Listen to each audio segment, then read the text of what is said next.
Iran के Israel पर ताबड़तोड़ जवाबी हमले। हम खबर आपको दे रहे हैं, ईरान के इसराइल पर ताबड़तोड़ जवाबी हमले। तल अबीब में सायरन बजने लगे, जंगी सायरन बजने से लोगों में भगदड़ मच गई। यहूदी हर तरफ से जाने बचाने के लिए भागने लगे, दौड़ने लगे। कई यहूदियों के पैरों तले कुचले जाने के बाद हलाकतों की भी इतलात हैं। आपको बताएं कि ईरान ने इसराइल पर एक बार फिर 150 से ज़ायद मिसाइल दाग दिए हैं। तल अबीब और यरूशलेम में धमाकों की आवाज़ें सुनी गई हैं। तल अबीब में सायरन बजने के बाद शहरियों की बड़ी तादाद बंकर्स में महसूर होकर रह गई है। इसराइली दिफाई निज़ाम ईरानी मिसाइलों को रोकने में बुरी तरह नाकाम हो गया है। ईरान का इसराइल के खिलाफ ऑपरेशन वादा सादिक सोम, अहम खबर आपको दे रहे हैं। इसराइल पर ईरान के ताबड़तोड़ जवाबी हमले। तल अबीब और यरूशलेम धमाकों से गूंज उठे, यहूदियों की दौड़ें लग गईं। 44 यहूदी जो हैं, आपको बताएं कि पैरों तले कुचले गए। 4 की हलाकतों की इतलात है कि जहन्नुम वासिल हो गए हैं। ईरानी पासदारान इनकलाब ने कहा है कि इसराइली फौजी अड्डों को निशाना बनाया गया। ईरान ने इसराइल में 150 अहदाफ को निशाना बनाया।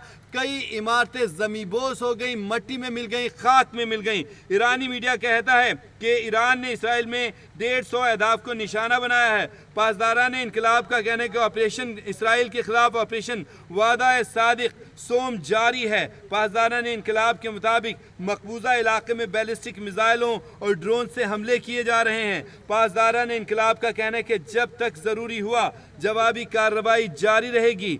खबर एजेंसी ने इतला की है कि ईरानी हमलों के नतीजे में इसराइल में हलाकतों की इतलात हैं। ईरान ने दावा किया तल अबीब में जौहरी तहकीकी मरकज़ को निशाना बनाया गया है। अहम खबर आपको दे रहे हैं, ईरान ने इसराइल पर ताबड़तोड़ जवाबी हमले करते हुए तल अबीब में जौहरी तहकीकी मरकज़ को उड़ा दिया, निशाना बना दिया।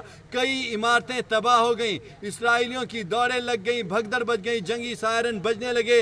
इसराइल के वज़ीर-ए-आज़म नेतन्याहू पहले ही ज़ेरे ज़मीन सुरंगों में जा चुके हैं, बंकर्स में जाके पनाह ले चुकी है। इसराइली वज़ीर-ए-आज़म, इसराइली वज़ीर दिफा, इसराइली आर्मी चीफ, जितने भी उनके ऑफिशल्स हैं, सारे ही दुम दबा कर आपको बताएं कि ज़मीन के अंदर जाके पनाह गाहों में छुप चुके हुए हैं। बाहर निकलने की उनमें हिम्मत नहीं है, कोई बाहर नहीं निकल रहा है। अहम खबर आपको दे रहे हैं, आपको बताएं कि ईरान ने हमले का बदला लेना शुरू कर दिया है। आपको बताएं कि कल मस्जिद के ऊपर बाकायदा ईरान की तरफ से वहाँ पे सुर्ख झंडा लहरा दिया गया था, जिसका मतलब था कि ईरान अब इंतकाम लेगा।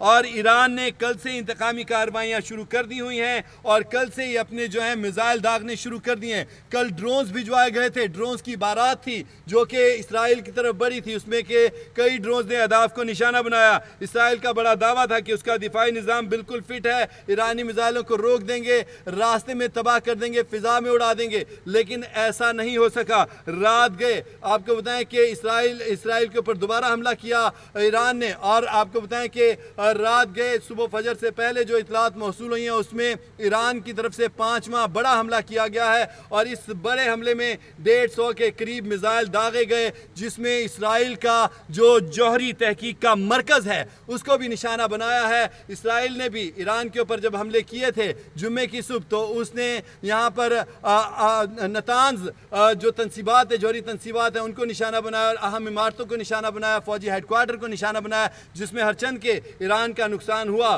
फौजी ऑफिसर जनरल बाकरी मार गए, जनरल हुसैन सलामी शहीद हुए और बहुत से अफराद एटमी साइंसदान इनके शहीद हो गए। लेकिन इसके बावजूद हौसले और हिम्मतें ख़त्म नहीं कर सका इसराइल। ईरान का हौसला हिम्मत उसके बावजूद भी जमा रहा। आयतुल्लाह खामनाई सुप्रीम लीडर ने ऐलान किया था कि हम बदला लेंगे, इंतकाम लेंगे, और कार्रवाई शुरू की। उसके बाद ईरान ने फिर कार्रवाइयाँ शुरू की, अपने ड्रोन्स भिजवाए। हरचंद के इतलात ये हैं कि बीच में उर्दन ने काफ़ी ड्रोन्स जो हैं इनके मारे, लेकिन उर्दन की हुकूमत का, उर्दन के फरमारवा का, उनके वज़ीर दिफा का, उनकी तरफ से जो बयान सामने आया उसमें उन्होंने कहा कि हमने जो कि अपनी जो हदूद हैं, फ़िज़ाई हदूद हैं, उसके ऊपर पाबंदी लगा दी थी इसराइल के हमले के फौरी बाद ही। तो इस फ़िज़ाई हदूद से जो कोई भी गुजरेगा, वो ईरान का मिसाइल या तैयारा हो या इसराइल का मिसाइल या तैयारा हो, उसको हम मार गिराएंगे। और इसी तहत ये कार्रवाई की गई है। तमाम उर्दन के इस इक़दाम के ऊपर जहाँ इस्लामी ममालिक में वो हैरत की फ़िज़ा फैली, वहीं पे अंगश्त बदंदा हुआ।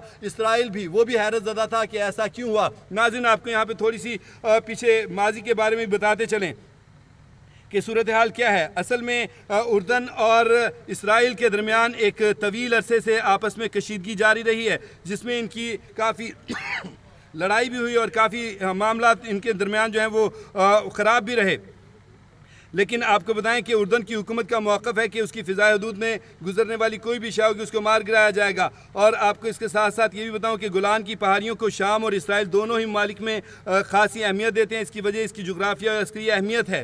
और ख़ास तौर पर ये जो उर्दन का मामला है, इसका मामला अपनी जगह पर बिल्कुल इसी तरह से ही है कि इसमें कई दफ़ा इनके साथ लड़ाई हुई और 1948 में माजी में भी इनके लड़ाई हुई और कब्ज़ा भी कर लिया था उर्दन ने जाके यरूशलेम के ऊपर, तल अबीब के ऊपर, कुछ शहरों के ऊपर। लेकिन इसके बाद फिर दोबारा इनमें कशीदगी जारी रही, इसी तरह लड़ाइयाँ होती रहीं और फिर बाद में अमन मुआहदा हुआ, जिसके तहत जो है वो उर्दन जो है और इनके दरमियान, उर्दन और इसराइल के दरमियान मामला तय पाए और दोनों अपने अपने इलाकों में महदूद हो गए। लेकिन आपको बताएं कि उर्दन ने हमेशा ही इसके खिलाफ जो है कार्रवाइयाँ की हैं। अभी भी अगर आपको बताऊँ तो पिछले हफ्ते भी, एक आध हफ्ता पहले भी, जो उर्दन के फरमारवा हैं उन्होंने बाकायदा फ्रांस के साथ और मिस्र के सदूर के साथ मुलाकात करके इसराइल को जंग रोकने का मुतालबा किया था और इससे पहले इसराइल पर जंगी जराइम का इल्ज़ाम भी लगाते रहे थे। लेकिन इस वक्त सूरत हाल ये है, इसमें एक और अहम पहलू ये है कि उर्दन की हुकूमत का तो ये स्टांस है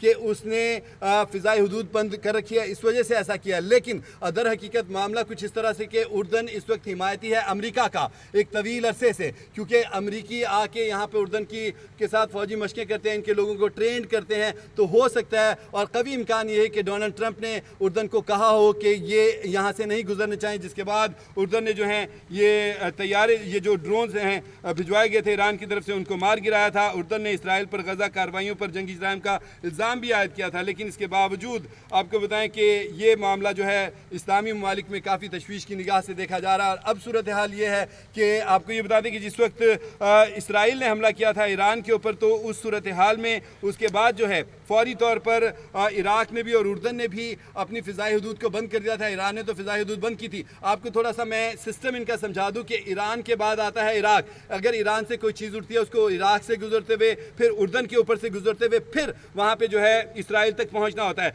लेकिन अगर ईरान थोड़ा सा रास्ता अपने चेंज करता है तो इराक से उसको जाना पड़ेगा शाम और शाम से लबनान और फिर इसराइल। ये थोड़ा लंबा रास्ता पड़ जाता है और शॉर्टकट जो होता है वो यही होता है कि ईरान से इराक, इराक से उर्दन और उर्दन से डायरेक्ट इसराइल, इस तरह से मामला होता है। ताहम आपको बताएं कि अगर हम पाकिस्तान से इसका नक्शा देखें तो पाकिस्तान के बाद फ़ौरन अफगानिस्तान आता है, फिर ईरान और फिर आगे इराक, उर्दन और इसराइल, इस तरह से ये सिस्टम बनता है। बहरकैफ ये है कि अल्हम्दुलिल्लाह जो ईरान है वो ताबड़तोड़ जवाबी हमले कर रहा है और इसराइल को नाकों चने चबवा दिए हैं।